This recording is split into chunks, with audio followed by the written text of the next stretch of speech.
Hello बच्चों, नमस्कार। कैसे हो आप सभी? आशा करता हूँ कि आप सभी अच्छे होंगे, घर पर स्वस्थ होंगे और अपनी तैयारी भी ठीक-ठाक अच्छी तरीके से कर रहे होंगे। हमने आपको उस दिन केमिस्ट्री 10th क्लास का पहला लेक्चर लिया था, जिसमें हमने आपको बताया था कि रासायनिक अभिक्रियाएँ और समीकरण, ये जो पहला चैप्टर था, इसमें हमने डिस्कस करा था कि रासायनिक अभिक्रियाएँ क्या होती हैं और ये किस पर बेस्ड होती हैं। मुख्यतः हमने बताया था कि जितने भी रासायनिक परिवर्तन हैं, उन्हीं पर आधारित होती हैं रासायनिक अभिक्रियाएँ। अर्थात क्या होती है रासायनिक अभिक्रिया? जब 2 या 2 से अधिक पदार्थ आपस में रिएक्ट करते हैं या संयोग करते हैं और तब एक नया पदार्थ बनाते हैं, तो उसे कहते हैं कि हम यहाँ पर रासायनिक अभिक्रिया हुई है। और रासायनिक समीकरण के बारे में बताया था कि रासायनिक अभिक्रिया में जो भाग लेने वाले जो पदार्थ होते हैं, उन्हें हम अभिकारक कहते हैं और अभिक्रिया के फलस्वरूप जो नया पदार्थ बनता है उसे हम उत्पाद कहते हैं।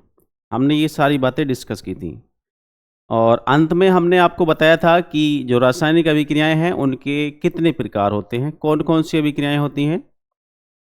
जिसमें हमने बताया था कि भी संयोजन अभिक्रिया या योगात्मक अभिक्रिया, प्रतिस्थापन अभिक्रियाएं, ऊष्माक्षेपीय अभिक्रियाएं, ऊष्माशोषीय अभिक्रियाएं, द्विविस्थापन अभिक्रियाएं, वियोजन या फिर अपघटन अभिक्रियाएं, अपचयन और उपचयन अभिक्रियाएं। ये सारी की सारी अभिक्रियाएं हमने डिस्कस की थी। चलिए, तो आज हम स्टार्ट करते हैं। जो अभिक्रिया का टाइप फर्स्ट है, हालांकि हमने उस दिन आपको इसके बारे में बताया था कि संयोजन या फिर योगात्मक अभिक्रियाएं क्या होती हैं। एक बार फिर से हम इसको पढ़ लेते हैं, आपका रिवीजन हो जाएगा। चलिए, संयोजन या फिर योगात्मक अभिक्रियाएं, इनको कहते हैं कॉम्बिनेशन रिएक्शन। कॉम्बिनेशन रिएक्शन मतलब 2 या 2 से अधिक कोई पदार्थ अगर हैं, सपोज करिए कि हमारे पास एक पदार्थ ए है, कोई पदार्थ ए है और दूसरा है बी। जब दोनों की आपस में अभिक्रिया कराएंगे और अभिक्रिया के फलस्वरूप अगर कोई एक नया पदार्थ बने, कोई एक नया पदार्थ बने ए बी, अर्थात दोनों का संयोग हो जाए, दोनों का योग हो जाए, उन्हें हम कहते हैं कि भी यहाँ पर संयोजन या फिर योगात्मक अभिक्रिया हुई है। और जैसे मान लीजिए 2 से अधिक पदार्थ भी हो सकते हैं, ए पहला, दूसरा बी, तीसरा सी, और तीनों जब अभिक्रिया करके एक सिंगल पदार्थ ए बी सी का निर्माण करेंगे, तो ये भी क्या है, एक संयोजन या फिर योगात्मक अभिक्रिया है। यहां पर हमने आपको बताया था कि अभिक्रिया में जो पदार्थ भाग लेते हैं, मतलब जिन पदार्थों में अभिक्रिया होती है, जो पदार्थ आपस में रिएक्ट करते हैं, उन्हें हम अभिकारक कहते हैं। जैसे यहां पर ए, एक तो ए है और एक बी है, ए और बी।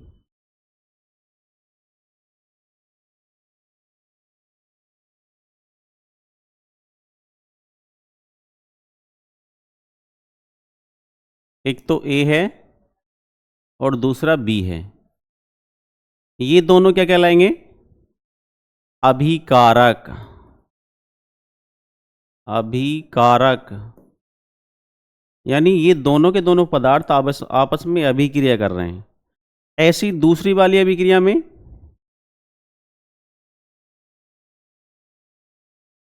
ए, बी और सी, ये तीनों के तीनों क्या हैं? अभिकारक हैं। अभिक्रिया के फलस्वरूप यानी जो नया पदार्थ बनता है उसे हम उत्पाद कहते हैं। इसको अभिकारक या फिर रिएक्टेंट या रिजेंट।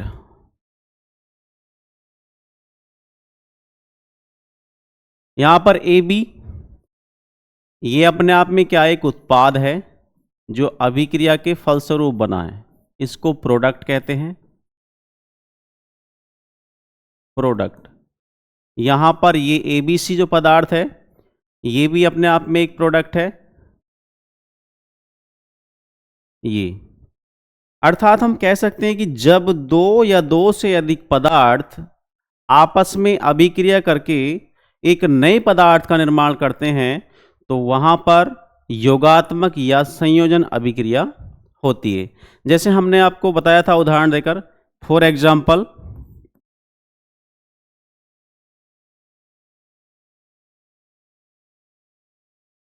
जैसे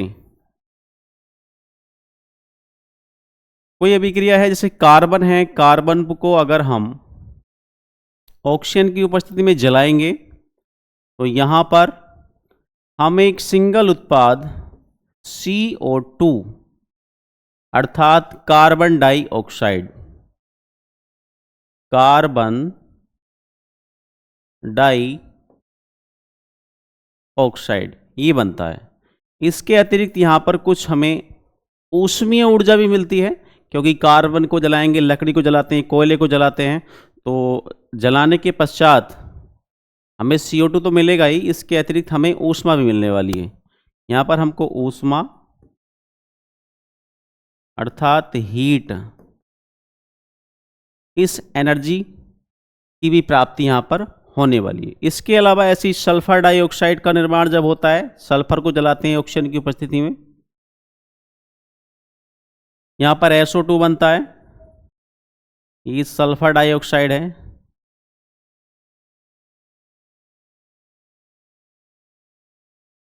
सल्फर डाइऑक्साइड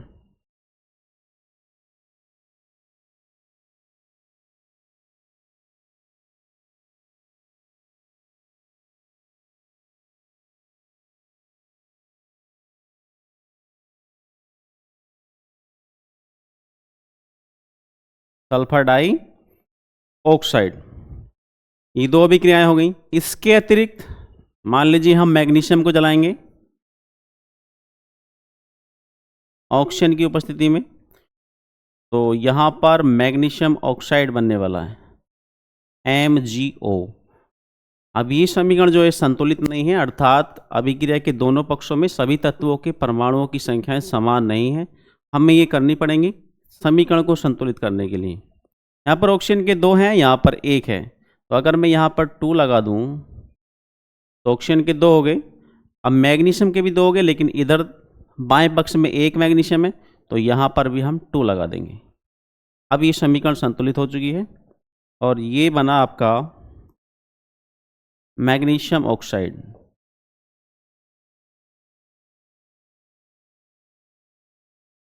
मैग्नीशियम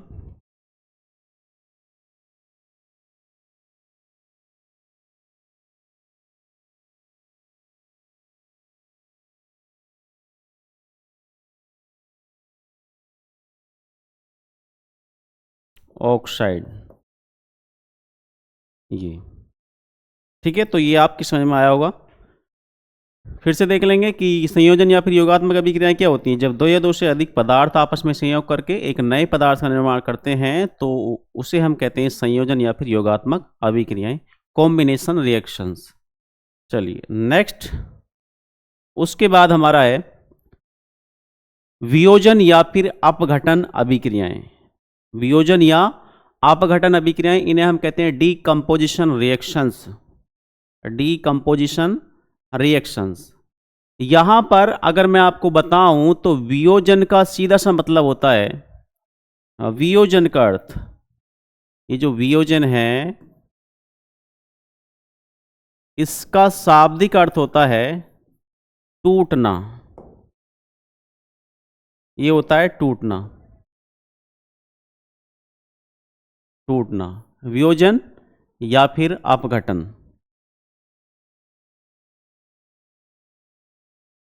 इसका अर्थ है टूटना,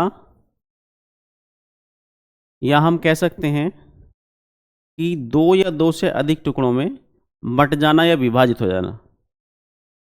तो इसमें क्या होता है वियोजन या फिर अपघटन अभिक्रिया में, मान लीजिए कोई भी सिंगल पदार्थ है, कोई भी एकल पदार्थ है, और उसको अगर हम किसी बाह्य कारक जैसे ताप है, दाब है, या हम प्रकाश के प्रभाव से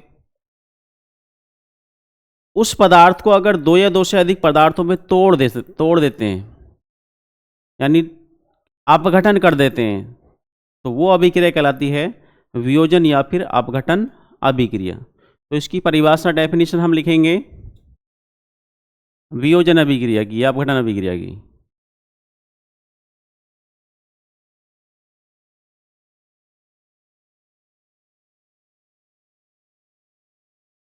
वह रासायनिक अभिक्रिया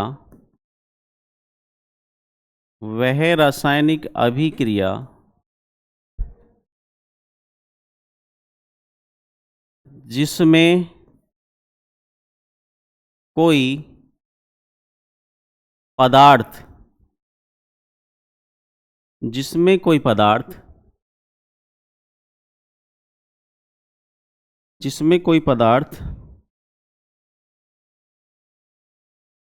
किसी बाह्य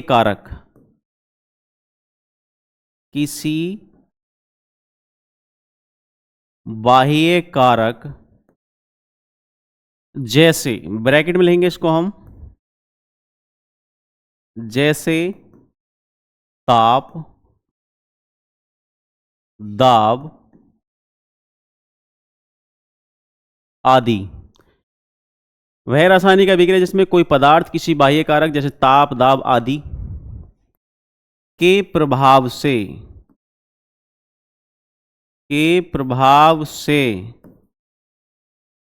से दो या दो से अधिक पदार्थों में विभाजित हो जाता है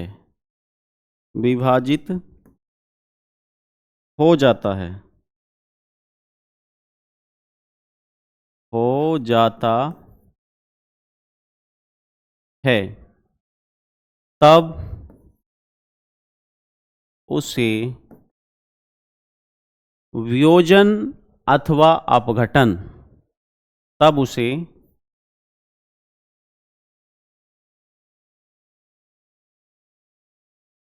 वियोजन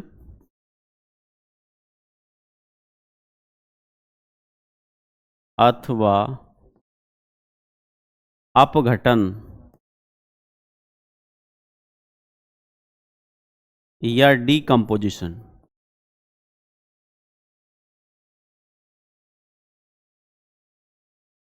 अभिक्रिया कहते हैं।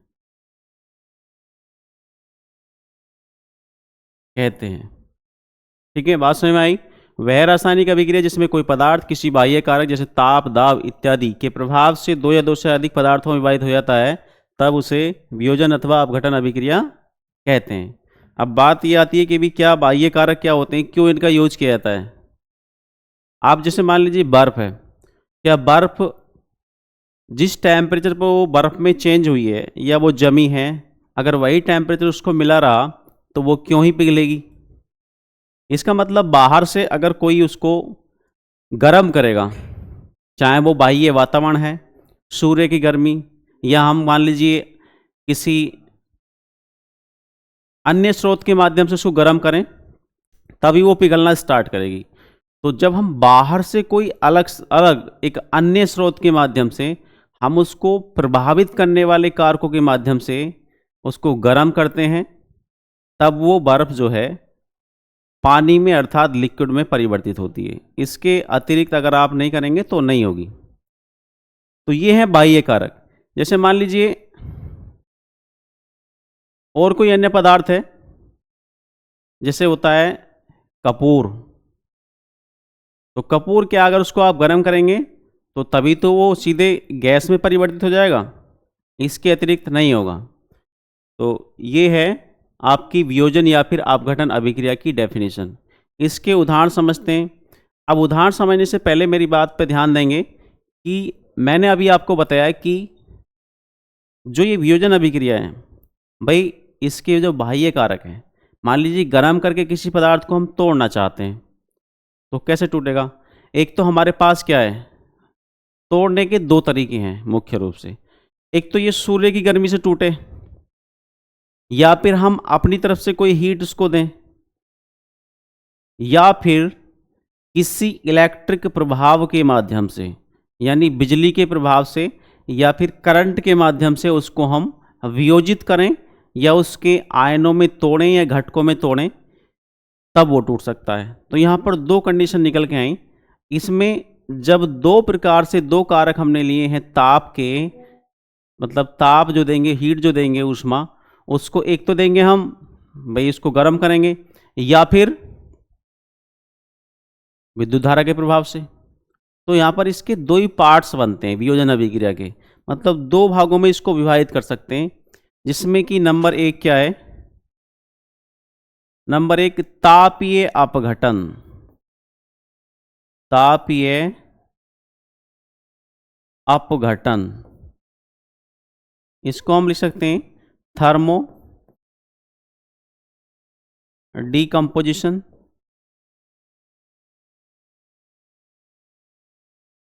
जैसे मान लीजिए यहां पर हम क्या करेंगे भाई, CaCO3, CaCO3, ये अपने आप में क्या है, कैल्शियम कार्बोनेट है। इसको दूसरे पेन से लिखते भी हैं, थोड़ा सा क्लियर हो जाएगा।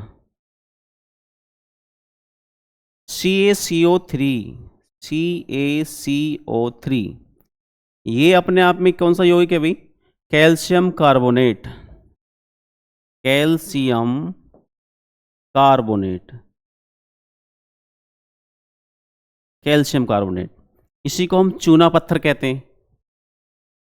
जब इसको गर्म करेंगे तो गर्म करने पर ये दो भागों में टूट जाएगा, अपने दो घटकों में टूट जाएगा। एक है कैल्शियम ऑक्साइड CaO, और दूसरा है CO2, CO2। ये है कैल्शियम ऑक्साइड,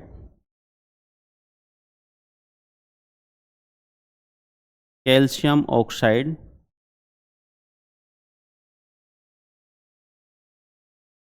कैल्शियम ऑक्साइड, और ये है कार्बन डाइऑक्साइड, कार्बन डाई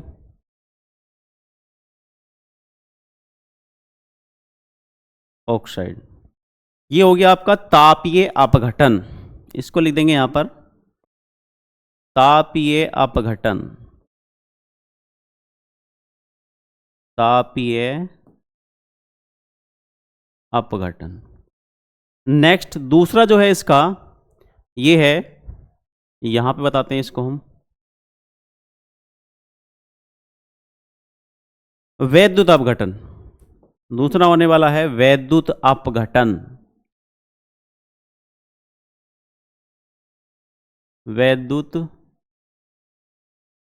अपघटन, इसको बोलते हैं इलेक्ट्रोलाइसिस। इलेक्ट्रोलाइसिस,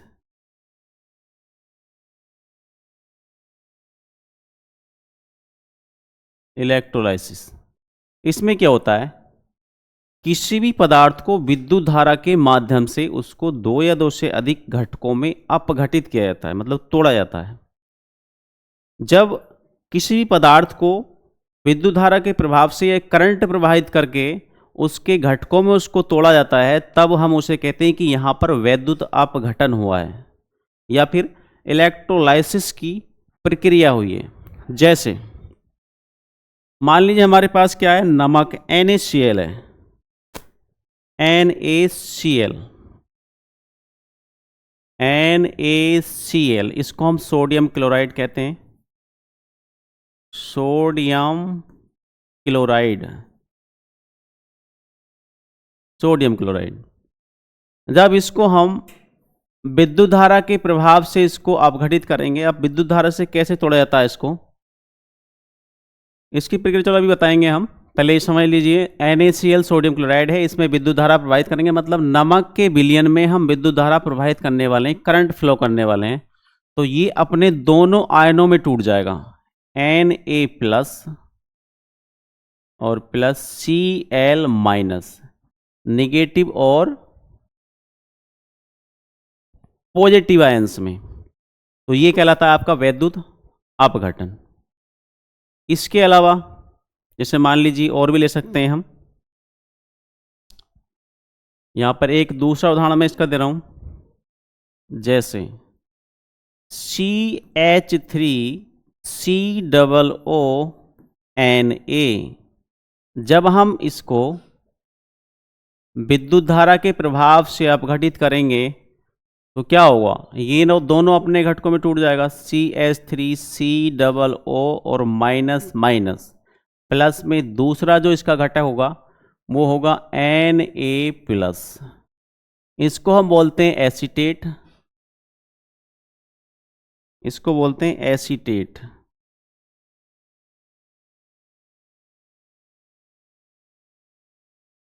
एसीटेट, इसको एसीटेट, और ये है ही सोडियम आयन। तो ये हो गई आपकी वैद्युत अपघटन या फिर इलेक्ट्रोलाइसिस, दूसरा टाइप वियोजन अभिक्रिया या फिर अपघटन अभिक्रिया का। नेक्स्ट अब हम चलने वाले हैं विस्थापन अभिक्रियाएं या फिर डिस्प्लेसमेंट रिएक्शंस। विस्थापन अभिक्रियाएं या फिर डिस्प्लेसमेंट अभिक्रियाएं, देखो ये सीधी सी बात, ये डिस्प्लेस कर देना, मतलब किसी को उसकी जगह से हटा देना। जैसे मान लीजिए आप बचपन में क्या करते हैं, खो खो खेलते हैं, खेला भाई खो खो कभी? हाँ भाई, खो खो खेला है?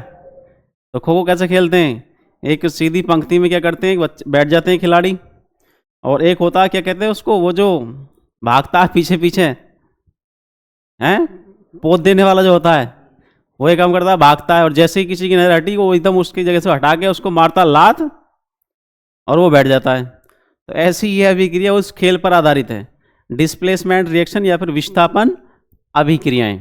जैसे मान लीजिए अब किसको कौन हटाएगा, बात तो ये भी आती है भाई जो ज़्यादा पावरफुल होगा। अब खेल में क्या होता है, मान लो दिख रहा है कि भाई ये मुझसे कमज़ोर है, बोले इसे तो धक्का मार ही सकता हूँ मैं, तो ये मार के हटा के बैठ जाएगा। ऐसे क्या होता है इन रासायनिक अभिक्रिया में होता है, कुछ जो तत्व होते हैं, ये धातुएं होती हैं, ये इनमें सक्रियता का एक क्रम होता है, मतलब इनमें भी कौन अधिक क्रियाशील है, ये अलग अलग इनको डिवाइड किया गया है, किससे अधिक कौन सी अधिक धातु क्रियाशील होगी या कौन अधिक क्रियाशील है।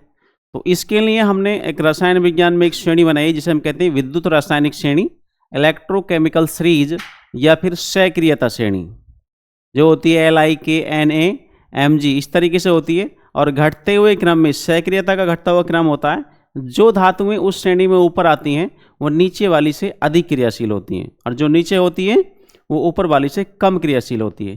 तो ये उस श्रेणी पर आधारित विस्थापन अभिक्रियाएं हैं। मतलब इसमें होता क्या है, जब किसी रासायनिक अभिक्रिया के अंदर कोई एक परमाणु या परमाणु का समूह, कोई सिंगल परमाणु हो सकता है किसी तत्व का, या फिर परमाणुओं का समूह हो सकता है, वो किसी दूसरे यौगिक से किसी एक तत्व के परमाणु को हटा दे या समूह को हटा दे और उसकी जगह पे खुद जाके बैठ जा, तो ये कहलाता है विस्थापन या फिर डिस्प्लेसमेंट रिएक्शंस। जैसे मान लीजिए ये है Fe, पहले इसकी डेफिनेशन लिखते हैं, इसकी परिभाषा लिख लेते हैं पहले।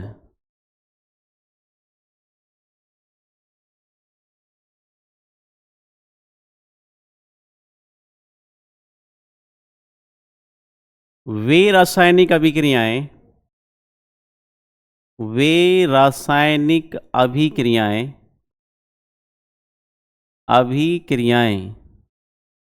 सही से लिखा जा भाई, क्यों गड़बड़ कर रहा है। वे रासायनिक अभिक्रियाएं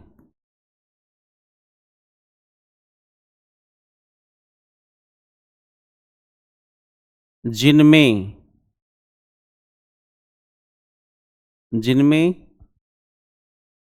कोई परमाणु, कोई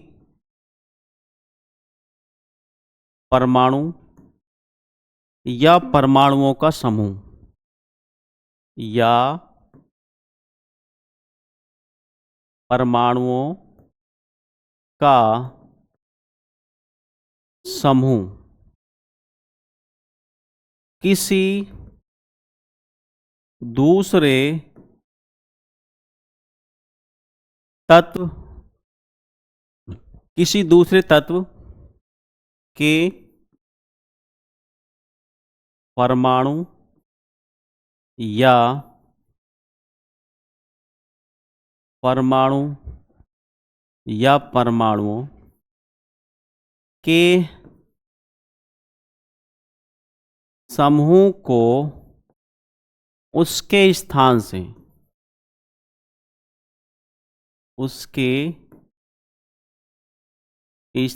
से विस्थापित कर देता है।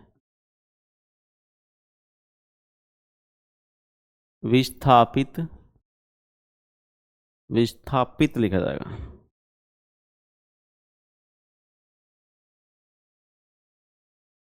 विस्थापित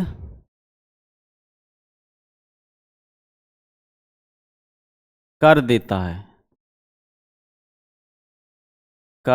है, तब वे अभिक्रियाएं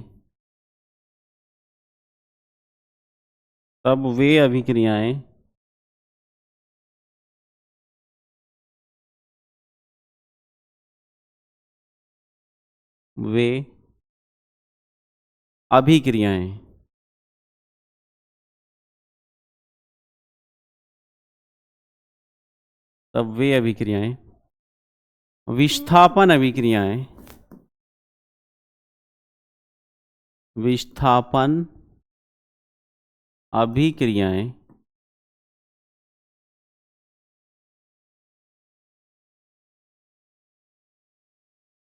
कहलाती हैं।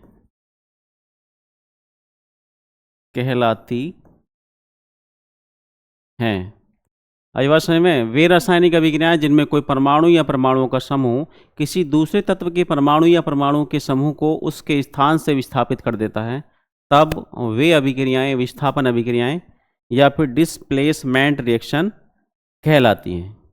ये बात समझ में आपके आ चुकी होगी। उसके बाद हम आगे पढ़ने वाले हैं कि भाई इनके कुछ उदाहरण कि किस तरीके से ऐसा होता है। देखो, फॉर एग्जाम्पल,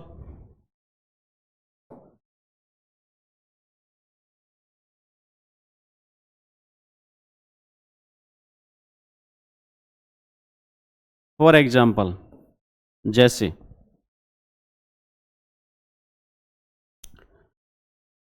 एक तत्व होता है Fe, जिसे हम आयरन कहते हैं। जब इसकी अभिक्रिया CuSO4 यानी कॉपर सल्फेट से कराते हैं, कॉपर सल्फेट, तो ये क्या करेगा, यहां से ये जो Fe है ये Cu से अधिक सक्रिय है, मतलब ज़्यादा क्रियाशील है। तो इसलिए जब ये Fe Cu से अधिक क्रियाशील है या अधिक पावरफुल है, तो ये क्या काम करेगा, इसको यहाँ से CuSO4 से इस Cu को हटा देगा लात मार के, और यहाँ पर खुद बैठ जाएगा। इस तरीके से होगा। यहाँ पर इसको कलर में कर देता हूँ लो मैं।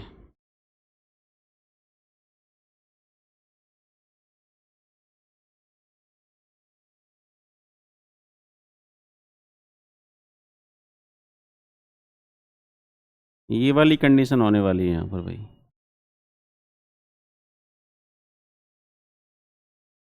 ये FeSO4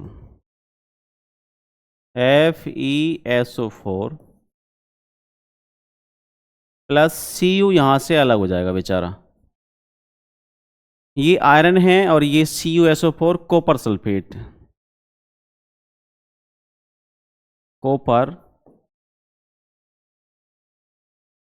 कॉपर सल्फेट, और ये है फेरस सल्फेट या फिर आयरन सल्फेट।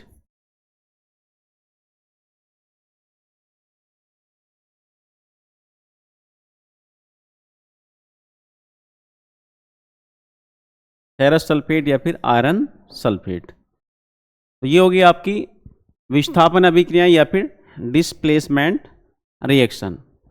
और भी रिएक्शन है इसमें, जैसे मान लीजिए हम उदाहरण दे सकते हैं। चलिए इसके लिए इतना ही रहने दो, अब आगे देखते हैं। नेक्स्ट है द्विविस्थापन अभिक्रियाएं। द्विविस्थापन अभिक्रियाएं, ये द्विविस्थापन अभिक्रियाएं क्या होती हैं अभी? देखिए द्विविस्थापन का मतलब होता है डबल डिस्प्लेसमेंट रिएक्शंस।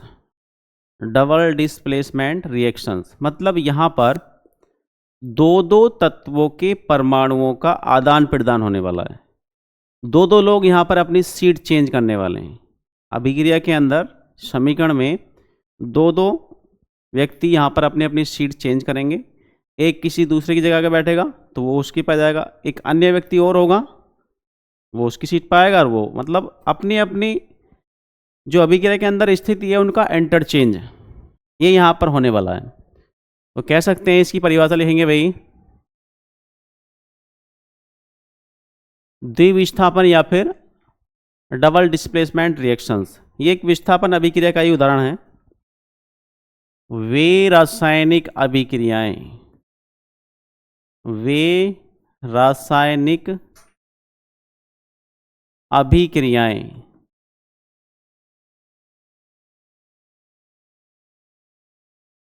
वे रासायनिक अभिक्रियाएं जिनमें जिनमें तत्वों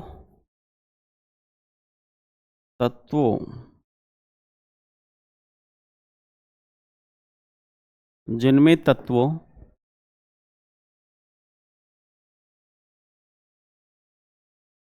के परमाणुओं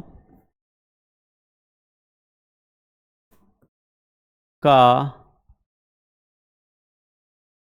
आदान प्रदान होता है।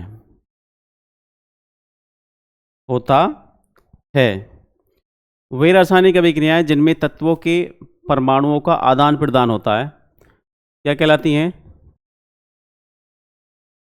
द्विविस्थापन द्विविस्थापन द्विविस्थापन अभिक्रियाएं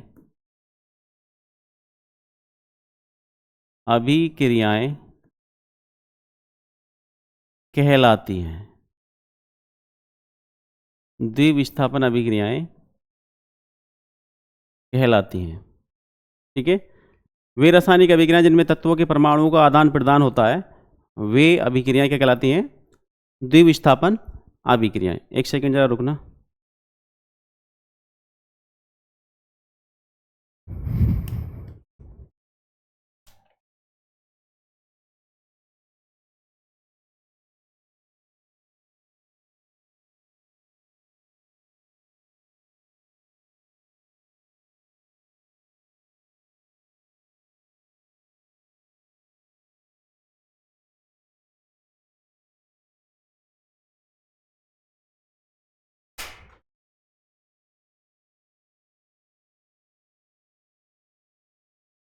द्विविस्थापन अभिक्रियाएं या फिर डबल डिस्प्लेसमेंट रिएक्शंस, जैसे फॉर एग्जाम्पल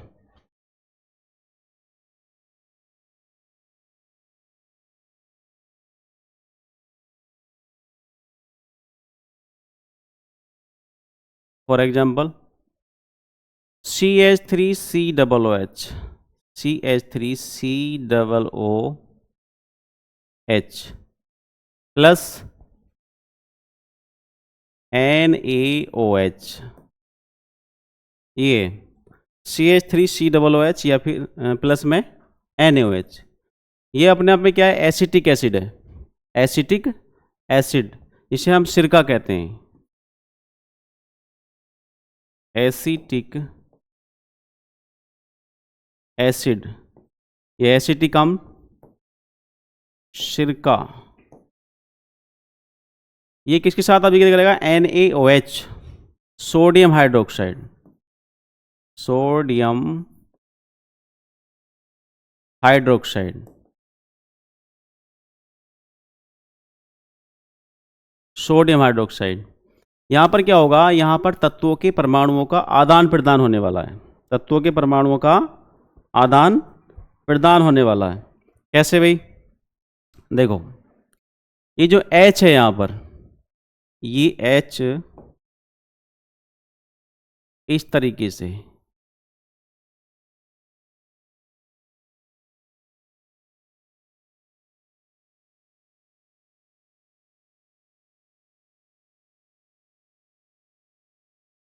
ऐसे करते हैं इसको।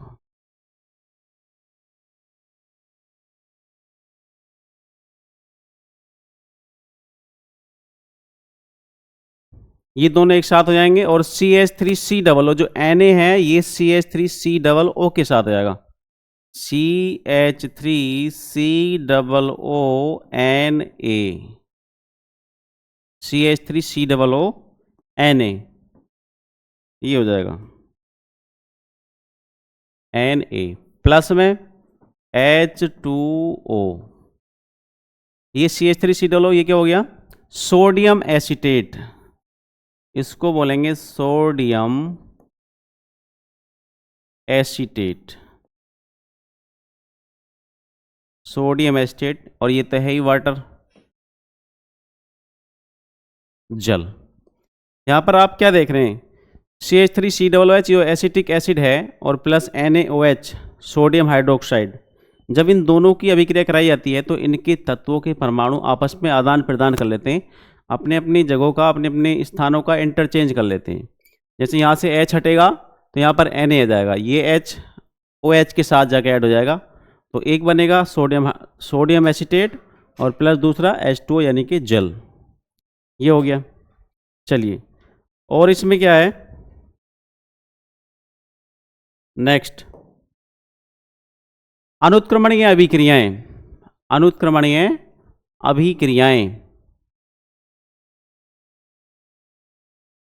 इसको बोलते हैं irreversible reaction, irreversible reactions.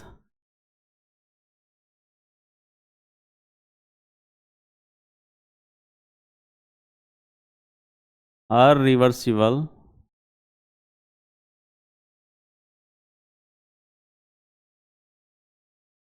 Reactions, reactions. देखो, अनुत्क्रमणीय अभिक्रियाएं क्या होती हैं? कुछ अभिक्रियाएं क्या होती हैं, केवल और केवल ऐसी होती हैं केवल एक ही दिशा में चलती हैं, मतलब एक ही तरफ चलेंगी। कहने का मतलब ये हुआ, कैसे? जैसे मान लो आपके पास दूध है और दूध, जैसे ही आपने क्या काम करा, उसको उबाला या उसको हमने फाड़ लिया पनीर बनाने के लिए, तो दूध के फटने के बाद क्या हम फिर से फटे हुए दूध का पहले जैसा दूध बना सकते हैं? बिल्कुल नहीं बनेगा भाई। और जैसे मान लो आप दही बना लो, क्या दोबारा बना लेंगे? नहीं बनाएंगे। आप डीजल पेट्रोल को ले लीजिए, उसका एक बार उपयोग करने के बाद फिर से हम जो उसका अवशेष बचने वाला है उससे दोबारा से पेट्रोल डीजल नहीं बना सकते हैं। तो कुछ पदार्थ ऐसे हैं जिनका एक बार फॉर्मेशन हो गया, उसके बाद पुनः जिस पदार्थ से उनको बनाया गया था उसमें कन्वर्ट नहीं किया जा सकता। अर्थात वे रासायनिक अभिक्रियाएं जो केवल और केवल एक ही दिशा में होती हैं, एक ही दिशा में होती हैं, क्या कहलाती हैं? अनुत्क्रमणीय या फिर अरिवर्सिबल रिएक्शंस, अरिवर्सिबल रिएक्शंस। वे रासायनिक अभिक्रियाएं, वे रासायनिक अभिक्रियाएं, वे रासायनिक अभिक्रियाएं जो केवल एक ही दिशा में, एक ही दिशा में होती हैं। वे रासायनिक अभिक्रियाएं जो केवल एक ही दिशा में होती हैं, एक ही दिशा में होती हैं।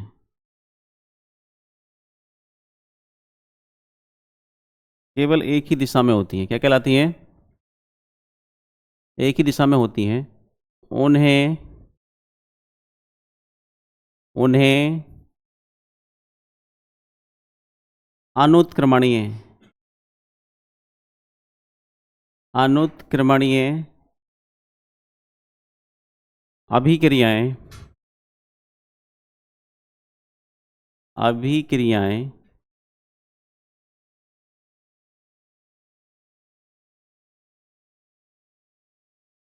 कहते हैं।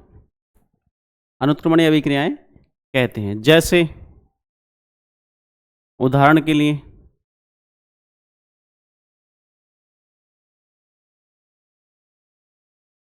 कोई सी अभिक्रिया ले लो, जो हमने पीछे संयोजन जो अभिक्रिया कराई थी, योगात्मक अभिक्रियाएं, उनको ले लो। वही उदाहरण किसके हैं? अनुत्क्रमणीय अभिक्रियाओं के। जैसे C+O2 is equal to CO2, S+O2 is equal to SO2, ये है। और जैसे हमने Fe प्लस CuSO4, ये हो जाएगा FeSO4 प्लस Cu। ये सारी की सारी अभिक्रियाएं जो केवल एक ही दिशा में होती हैं वो कहलाती हैं अनुत्क्रमणीय अभिक्रियाएं या फिर अनरिवर्सिबल रिएक्शंस। दूसरी बात, इनकी पहचान क्या होती है? इनकी पहचान एक और होती है कि जो तीर का निशान होता है वो केवल एक ही दिशा में होता है। तीर का निशान इनमें तीर का निशान केवल एक ही दिशा,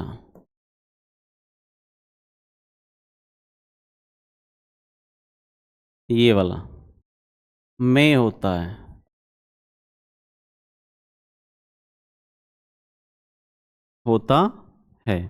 ये होगी आपकी अनुत्क्रमणीय अभिक्रियाएं।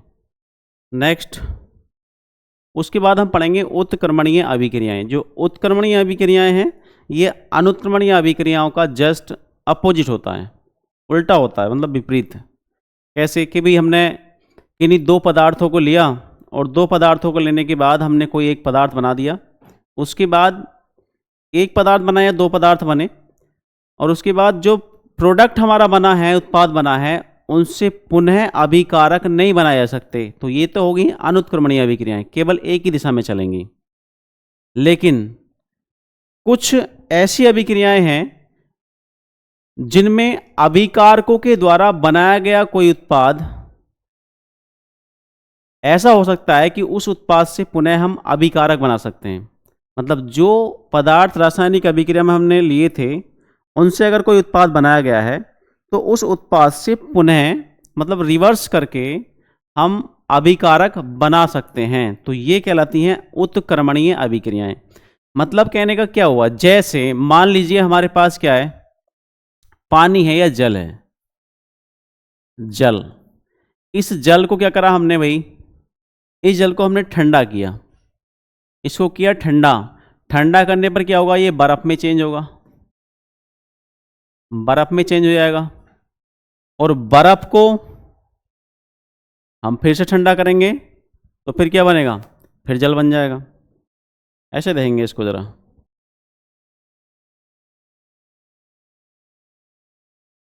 ये देखिए, हम लेते पहले पानी, पानी को ठंडा किया तो बना बर्फ। अब बर्फ को फिर से अगर हम गर्म करेंगे तो क्या होगा, फिर से पिघल जाएगा बर्फ, और बर्फ पिघलने के बाद क्या बनेगा, लिक्विड में चेंज हो जाएगा, मतलब जल में बदल जाएगा। तो ये अभिक्रिया देखो, पहले तो हुई पानी से बर्फ बना, पानी से बना बर्फ, एक तो अभिक्रिया ये आगे वाली दिशा में होगी।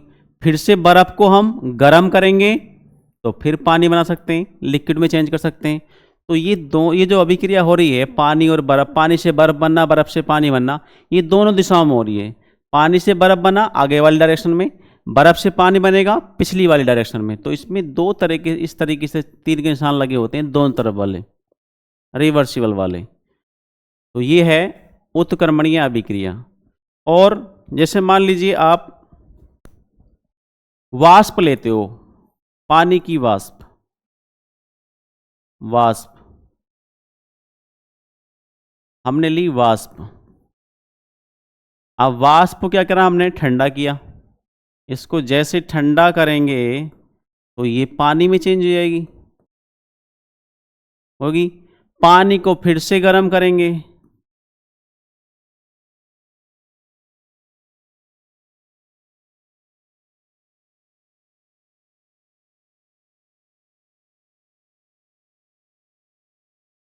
वाष्प को ठंडा किया, पानी बना। पानी को और ठंडा करो, पानी को और ठंडा करो अभी भाई, तो क्या बर्फ में चेंज होगा। अब देखिए, ये जल की तीन स्टेट हैं। एक तो हो गई गैस यहां पर, ये द्रव और ये ठोस। इसमें क्या हो रहा है, हमने वाष्प को ठंडा किया तो पानी में चेंज हो गया, पानी को ठंडा और किया तो बर्फ में। अब बर्फ को अगर हम थोड़ा गर्म करेंगे, और जब बर्फ को गर्म करेंगे तो क्या होगा, बर्फ को गर्म करने पर फिर ये किस में पिघल जाएगी, लिक्विड में चेंज हो जाएगी, तो ये पानी बन जाएगा। फिर पानी को और गर्म करो, पानी को फिर से और गर्म करो, तो ये अब ये किस में चेंज हो जाएगा, वाष्प में। तो यहाँ पर हम ये देख रहे हैं कि जिस रासायनिक अभिक्रिया या जो रासायनिक अभिक्रिया दोनों दिशाओं में होती है, आगे भी हो रही है, आगे भी कुछ ना कुछ प्रोडक्ट बन रहा है, और फिर उसी प्रोडक्ट से पुनः दोबारा से जिससे हमने बनाया था वो प्रोडक्ट, वही पदार्थ प्राप्त हो रहा है। तो ये कहलाती है उत्क्रमणीय अभिक्रिया या फिर रिवर्सिबल रिएक्शंस। इसकी परिभाषा लिख देते हैं, चलो।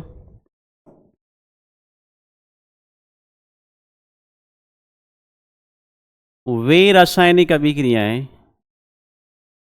वे रासायनिक अभिक्रियाएं, वे रासायनिक अभिक्रियाएं जो दोनों दिशाओं में होती हैं, दोनों दिशाओं में होती हैं, उन्हें उत्क्रमणीय या फिर रिवर्सिबल अभिक्रियाएं कहते हैं। उत्क्रमणीय अभिक्रियाएं कहते हैं। जैसे उदाहरण के लिए,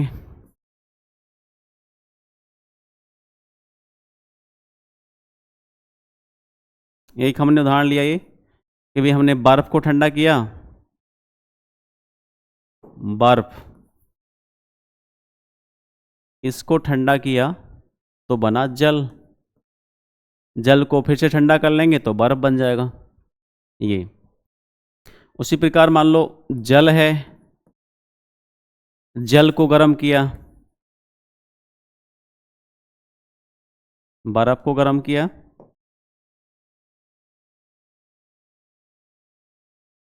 तो ये बना जल। जल को फिर गर्म करेंगे, जल को अगर हम गर्म करेंगे तो ये वाष्प में बदल जाएगा, वाष्प में परिवर्तित हो जाएगा। वाष्प को फिर से ठंडा करेंगे तो जल में। तो ये दोनों क्या हो गए, उत्क्रमणीय अभिक्रियाओं के उदाहरण हैं। इसके अलावा और देखिए, एक होता है फास्फोरस पेंटाक्लोराइड, PCl5। इसको जैसे हम गर्म करते हैं तो ये अपने घटकों में टूट जाएगा, PCl3 प्लस Cl2। ये PCl5 है, फास्फोरस पेंटाक्लोराइड।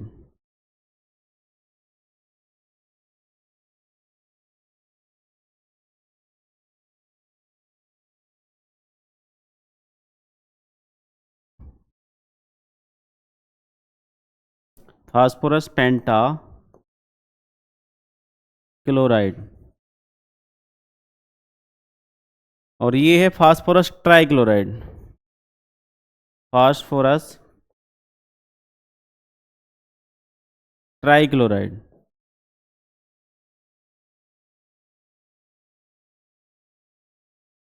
ये क्लोरीन है ही, क्लोरीन।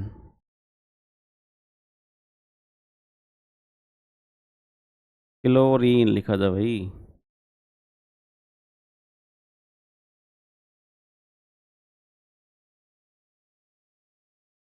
ये हो गई क्लोरीन। जब फास्फोरस पेंटाक्लोराइड को गर्म किया जाता है तो PCl3 फास्फोरस ट्राइक्लोराइड और क्लोरीन इसमें ये टूट जाता है। फिर से अगर हम इसको ठंडा करेंगे तो PCl5 बन जाएगा। ये भी अपने आप में क्या है, एक उत्क्रमणीय अभिक्रिया है या रिवर्सिबल रिएक्शन है। इसके अलावा और भी उदाहरण हैं इसके, इधर बताते हैं।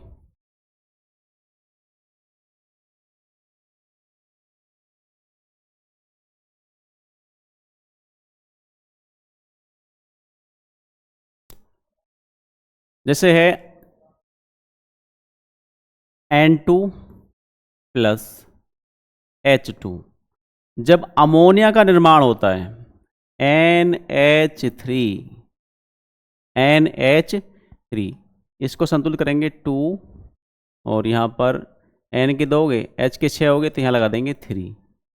तो ये अमोनिया का बनना भी अपने आप में क्या है, एक रिवर्सिबल रिएक्शन का उदाहरण है।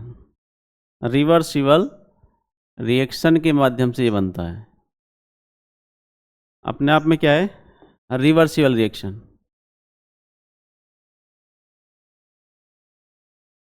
रिवर्सिबल रिएक्शन, ये नाइट्रोजन है, ये हाइड्रोजन है, और ये है अमोनिया। ये क्या है, ammonia.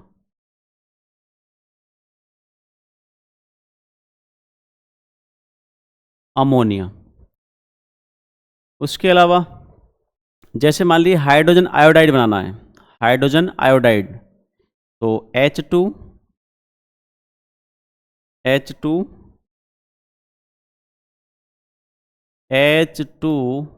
Plus I2, H2 plus I2,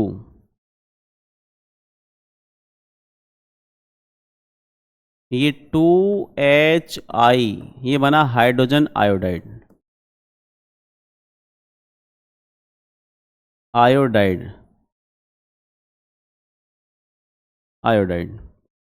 तो ये अभिक्रियाएं होगी आपकी उत्क्रमणीय अभिक्रियाएं, यानी जो अभिक्रियाएं दोनों दिशाओं में होती हैं उन्हें उत्क्रमणीय अभिक्रियाएं या फिर रिवर्सिबल रिएक्शन कहते हैं।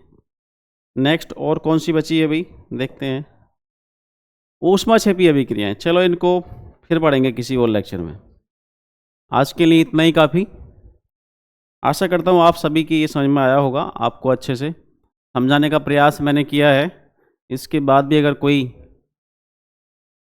ऐसा लगा कि आपको समझ में नहीं आया तो फिर से एक बार वीडियो चलाकर आप देख सकते हो। थैंक यू, धन्यवाद आप सभी का।